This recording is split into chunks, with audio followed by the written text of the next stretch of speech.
দীর্ঘদিন ধরে রাস্তা বেহাল থাকার সমস্যার মধ্যে পড়তে হতো গ্রামের মানুষদের সমস্যার কথা চিন্তা করে উত্তর দিনাজপুর জেলা পরিষদের 15 ফিনান্সের পক্ষ থেকে কালিয়াগঞ্জ ব্লকের মালগাঁও অঞ্চলের পালুইবাড়ি এলাকায় নতুন ঢালাই রাস্তার কাজের সূচনা হলো।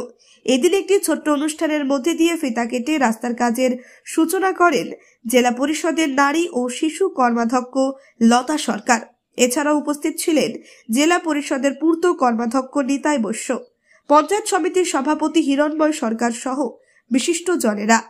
প্রায় 300 মিটার ঢালাই রাস্তার জন্য প্রায় 10 লক্ষ টাকা বরাদ্দ করা হয়েছে। এই রাস্তার কাজ সম্পন্ন হলে গ্রামের মানুষেরা উপকৃত হবে। রাস্তার কাজের সূচনা হওয়ায় খুশি গ্রামের মানুষেরা।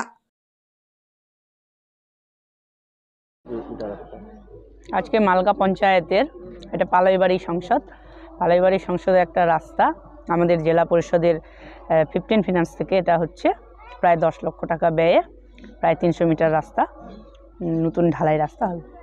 এই রাস্তাটার আগে ছিল না, কতগুলো পাড়া এই রাস্তাটা চলাচল করতে পারবে? এটা রাস্তা গিয়ে আর একটা রাস্তার সঙ্গে কানেক্ট হচ্ছে, প্রায় দুটো বুথ বা দুটো সংসদ একসাথে মিলিত হচ্ছে এবং বেশ কিছু মানুষ এই রাস্তা দিয়ে যাতায়াত করে। এদিকে জমি আছে অনেকের, সেই জমিতে যাতায়াত করে, তো জমির ফসল টসল তুলতেও অনেকের সুবিধা হয় বর্ষার দিনে। সেই জায়গা থেকে এই রাস্তাটা হয়ে গেলে অনেক মানুষেরই সুবিধা হবে, সব মানুষই এই রাস্তায় ভালোভাবে যাতায়াত করতে পারবে।